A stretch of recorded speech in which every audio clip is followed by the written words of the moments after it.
Hey guys, so I'm making this video today because I noticed it's actually been a considerable amount of time, and I realized that I haven't done a video in like 3 years on the computer, at least itself. I've made a considerable amount of changes, and actually I have not only more radiators, but I've also changed quite a bit of my liquid cooling setup.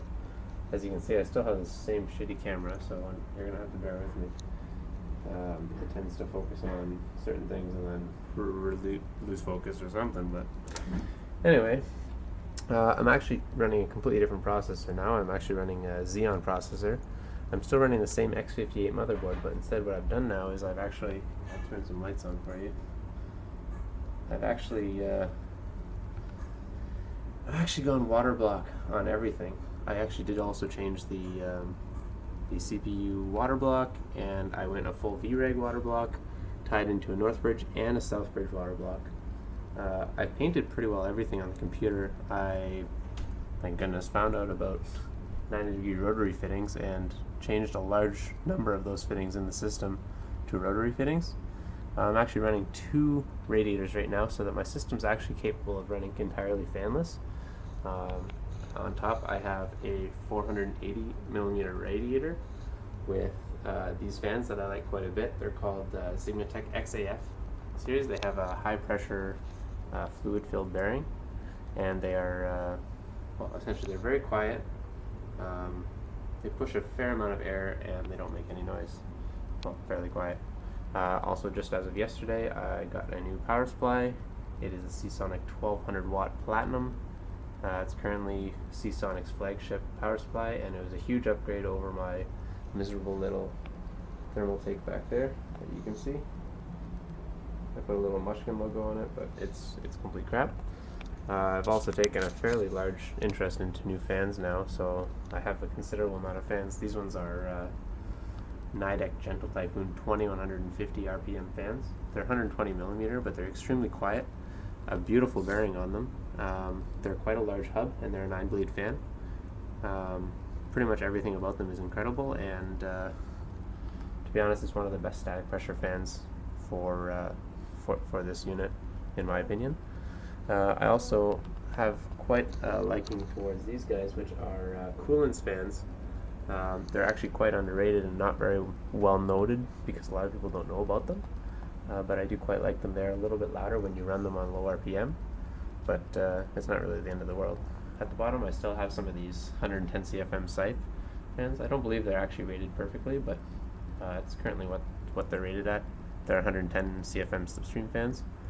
I just recently changed the color of the fluid in my system to orange. It used to be lime green. Everything in the system has been entirely taken apart and painted. Actually numerous times since some of the last videos. It used to be silver. I painted the entire system matte black, and then just recently I took the entire system apart, painted it all gloss black, and a lot of the accents gloss white.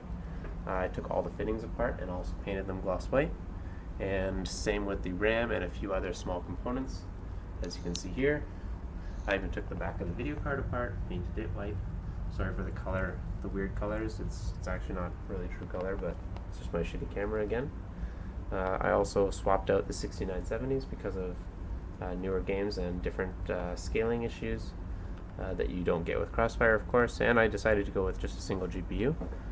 Back to the processor, I am actually running X56 80, which is currently a 3.3 GHz 6-core 12-thread CPU, and I've done a very mild overclock to 3.6 GHz. It keeps me running extremely cool. The house is very cold right now because I just got home and just turned the heat on, so the socket temperature is actually at room temperature, which is 10 degrees. I don't know if you can see that very well. Apologize for the poor quality. And core temps, I can show you, I have the recording software here, but they are, let me just focus in here, sorry it's so white. Here, actually I'll move it for you guys. Yeah, so there we go. Come on, focus, little guy. Alright, so you can see they're all around 20 degrees, with the exception of the 6th, or core 5, I guess, or 05, is at 26 degrees Celsius. That's the hottest core, and for some reason there's a fairly large differential on that last core. So I generally just, when it comes to monitoring, I just always go by the 6th core temperature. Same with the GPU, or CPU. Yeah, GPUs. It's a single GPU. I don't have any more than a single one.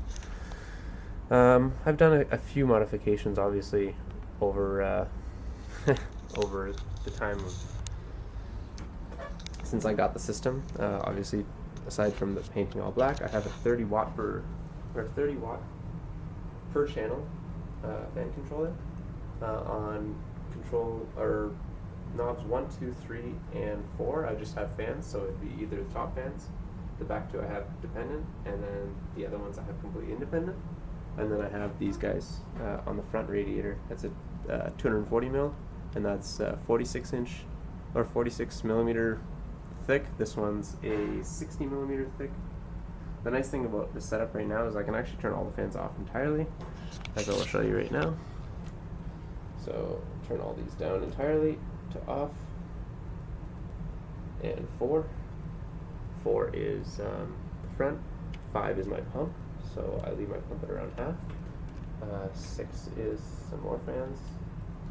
7 is the lights, as you can see the lights went off. And 8 is also the lights. So I got everything off. As you can see, the temperatures will still stabilize around 10 or 11 degrees, which is quite great. Well, that one stayed on. Oh no, it actually didn't stay on. It just has an incredible bearing, so it just freaking spins forever. If you ever buy these fans, you are really going to be impressed, because not for 25 bucks, honestly, like, best fans you can buy, like, ever. These guys are all off, and I can show you temperatures are still stable for idle and for low usage. When it's under load, obviously the temperatures will heat up. Sorry, just trying to get the picture to focus here. Yeah, so anyways, temperatures don't really increase dramatically, and for very, very low sound, the sound that you hear right now is actually the furnace. Anyways, I can just leave those off. Nice thing about this new power supply as well is that it's complete ribbon cables. So here, how about I turn some lights on so you can see what's going on here. The ribbon cables are nice and flat, completely, they've got really no width to them at all, which is great. I still have these sleeve extensions that I've used and fed to the back for the 24 pin, the 6 and the 8 that I have for the GPU. Oh yeah, of course, I forgot to mention, this is a PowerColor PCS Plus 290X. I like this card because it's like a 2.5 slot, so it doesn't entirely use all 3 slots. It's extremely cool passive cooling, and when the fans kick on, it's actually quite quiet. It's about as loud as my pump, which is also quite quiet. You know, it's an all-around good system GPU, so I definitely recommend it if you're looking for a slightly older GPU, but if you can get it for a slightly lower price. So that's pretty much the whole computer. I don't even have the back panel on right now, but most of the cabling is kept pretty clean, or at least as clean as I can keep it. This is a wireless card. It's actually a Intel 7260 AC, I believe, and I just haven't an adapter from China. Unfortunately, the Chinese adapters need additional power from the 5-volt USB, so I'm running 2 cables here, one for 5-volt and then one for, it's actually a data, believe it or not. So that's unfortunate. And then the other guy I have here is actually my custom modified, hopefully it can focus properly. It's a custom modified little power button that I have, because I completely took the entire front panel off of the computer as well as the top. I have just essentially 2 wires, and all it does is it's a momentary contact button, and single press turns the computer on. So I have that routed all the way around. It's back through that corner, and it's like a tiny little hidden button here, which is quite lovely and extremely unnoticeable. The average person probably wouldn't be able to turn my computer on. I'll give you a very quick rundown of the loop, and then I'll pretty much wrap up my video. I'm sorry it's so long, but I just thought I would wrap it up and show you guys the changes that I've made to the system ever since, you know, since the last videos, I guess. So we got water in the reservoir. I wanted to make sure that I had an inlet pump pull right at the bottom, so that's where obviously the water is going to settle. Pulls right into the pump. The pump is nicely tucked away. I don't have this guy painted because of the amount of work that I have I had to put into painting all the fittings. I actually have additional painted fittings, but now they are no longer in the system, and I don't feel like taking it all apart. This unit goes directly to the 240mm Rad, which is right here. As you can see, I did do the white painted fittings. The cable you see here is actually for the pump, or for the, yeah, it's for the pump. It's actually running right here. It runs right over. Anyways, so once it goes through the 240 Rad, it goes all the way down, all the way up, and then it is passed all the way up and over. Around, this is my fan controller, up and over. You can see the 480 Rad up top there. And I fed it right in the nice little corner there. All the way over and up. I will try to see if I can get this. It is going all the way up inside there and into the 480, and then out, and it loops.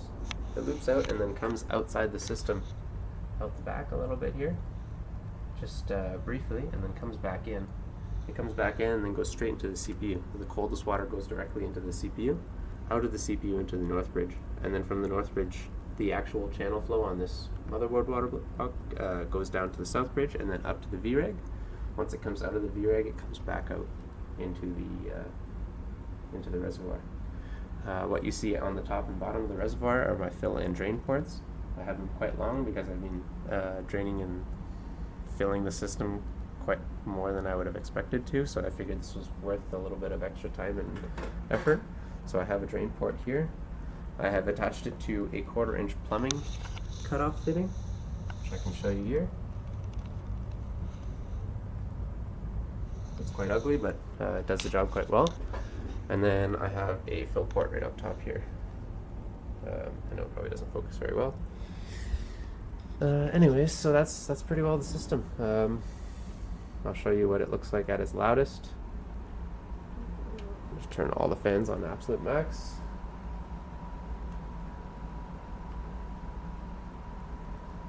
That's for the bottom ones.